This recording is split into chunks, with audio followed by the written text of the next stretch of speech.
This is my new Bentley Flying Spur. I say it's my Bentley, it's not my Bentley at all. It's been lent to me by the people at Bentley Motors to do a long-term test. We've already done a full review of this exact car on the channel. Over 1 million of you have watched that already, so thank you. If you haven't, then click up there somewhere to watch the video. But I thought I'd get this car back for a long-term test to answer a few burning questions that I have about the car. The first question I want to ask is probably the most important one, and that is the Flying Spur worth £220,000? Yes.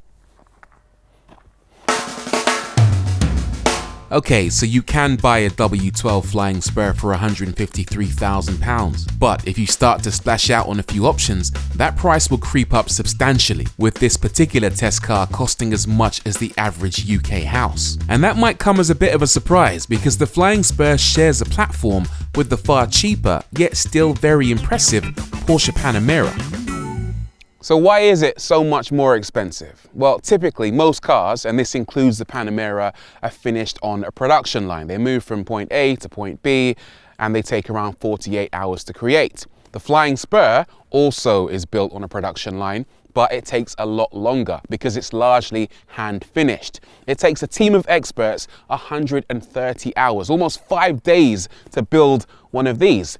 It's quite an inefficient and long-winded process, but it's one that results in what is ultimately a better car. The size of the engine contributes to that price tag as well. This is a 6-litre W12. Bentley also do a version of the Flying Spur with a V8 engine, but this is the big daddy.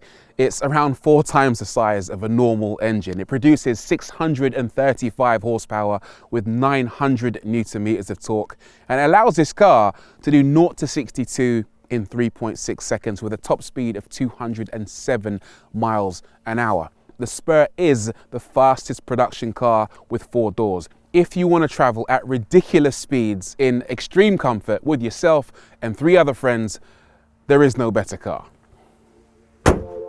Back in the day when Bentleys were first made, the manufacturer built the platform and the oily bits underneath, and then a customer would have to ask a coach builder to make the body. So you had companies like Mulliner, Van den Plas and Corinthian crafting the bodywork, and that was always a source of pride for a Bentley owner. Things have changed a lot in modern times, but the in-house bodywork on this Flying Spur is still hugely distinctive.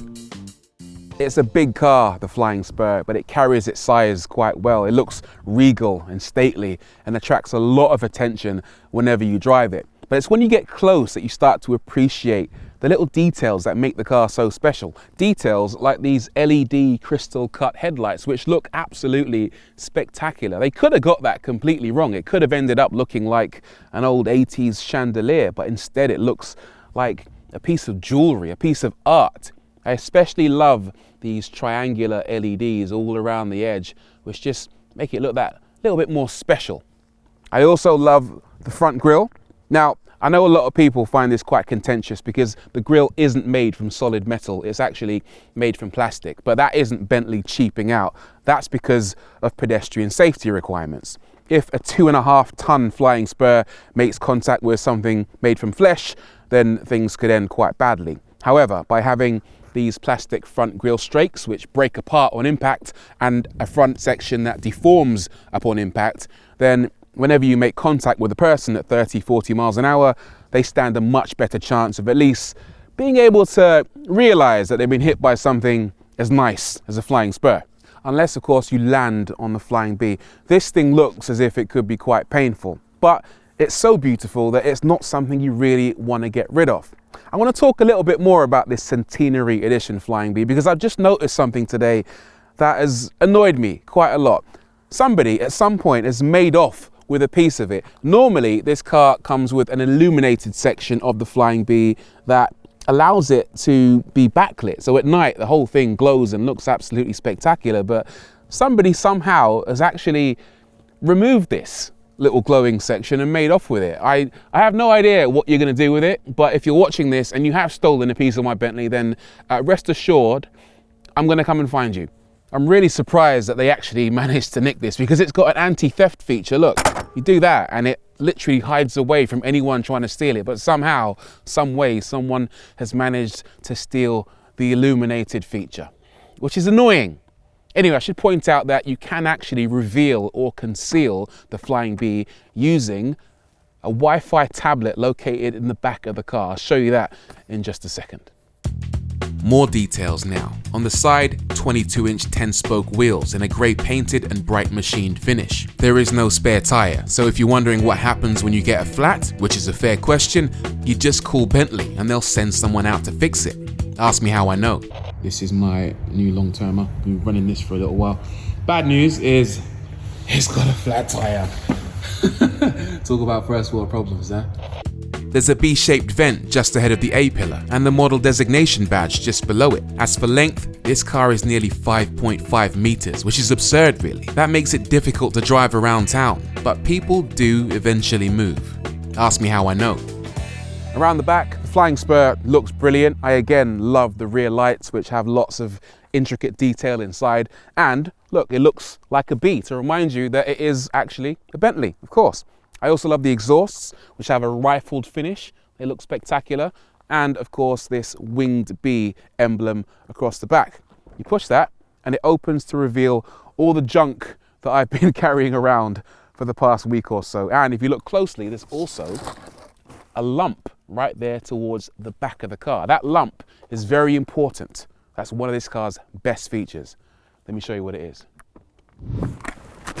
This is probably my favorite feature. You might know about it if you watched our full review. It's not an armrest, no. It's actually a fridge, although they don't call it a fridge. They call it the refrigerated bottle cooler. It's got enough space in there for 8 330 milliliter cans or 2 bottles of the finest Sainsbury's Cava, and it works a treat. I was in London recently and I acquired a bottle of champagne, put it in the back of the car, drove home, and an hour and a half later it was ice cold. Absolutely brilliant feature, although quite expensive. A normal fridge costs what, £300? That, 1,800. Remember that tablet that I showed you earlier, which revealed the Flying B? Well, normally it lives back here and it's almost seamlessly integrated into this rear center console. Not only does it allow you to control the Flying B, but it allows you to control other features in this car, including media playback and also your climate control, your heated seats and your blinds. So you can actually raise or close all of the blinds in this car, including one above your head, one just behind you, and also in the rear doors. I'll open them again.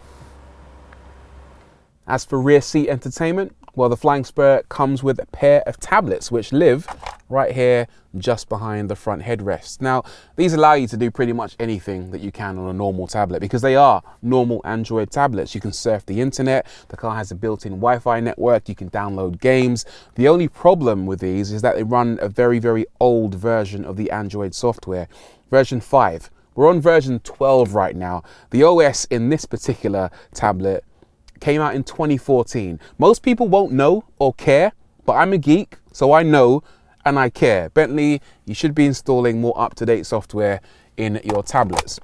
Apart from that, the car comes with 2 sets of wireless Bentley headphones, and these not only look cool, but they allow you to connect to each of the tablets to listen to your own individual audio tracks, so you don't have to subject yourself to the music being played by the driver or the front passenger. Back here, it's just a nice place to spend time. It's really cool. Up front, it's the same story. It's super impressive in the cockpit of the Flying Spur. If you don't sit in a Bentley like this and be impressed, then I think there's probably something wrong with you. The first thing you notice when you get in here is the wood. Bentley use what they call the most highly figured wood. Now, being highly figured means having the best patterns. And they have a team of experts that travel the world looking for the most highly figured wood and allowing their customers to install it in their Bentley. Of course, you don't have to have wood. You can have carbon fiber, you can have stone, you can have metal. Whatever it is that fits your particular tastes, Bentley will install it in your car. I also love the metal finish in this car, this knurling around this kind of lowercase b around the vents, the knurling around the mode selector switch, around the engine start button, around the heating, ventilation and climate control buttons. All of it just looks and feels and sounds spectacular, including these. Look, you push and pull the ventilation stalks to open and close and allow air into the cabin. It looks sensational. I've got a little press pack here on the center console which shows me the exact options in this car. The exterior paintwork is called white sand, and inside you get a dual tone cabin in Portland and Cumbrian green leather with fascias and center console in dark fiddleback eucalyptus over grand black veneer and finished with contrasting stitching. Speaking of leather, this car has 14 cowhides. 14 cows gave their lives to finish a Bentley Flying Spur, which is maybe a bit distasteful if you're a vegan, but there you go. Some people like that kind of thing. You also get 3 kilometers of thread in this car, 5 meters of which is in the steering wheel alone, and it takes 140 highly skilled craftsmen and craftswomen to finish the interior of a Flying Spur. It really is spectacular.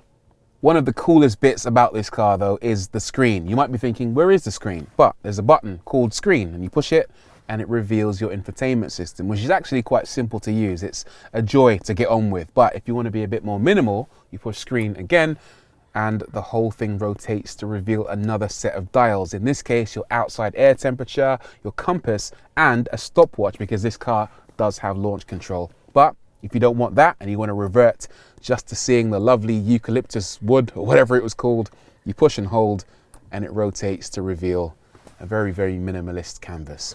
Absolutely sensational. I want to mention the options specific to this car. The powerful name audio system costs an extra 6,600 euros before tax. The rear seat entertainment system I mentioned earlier, 5,775 before tax. And the first edition specification, which includes the rotating display, the dual wood veneer, the newly stolen illuminated Flying Bee radiator mascot, panoramic glass roof, and first edition badges everywhere, 37,300 euros before tax. And that's the beauty of the Flying Spur, isn't it? It might be quite similar to the Panamera underneath, but when you start to look closely at the little details, that's when this car reveals itself to be a little bit more special than you might imagine at first. It's the level of expertise and craftsmanship and passion that goes into building a Flying Spur that make it truly special, that make it worth the extra money.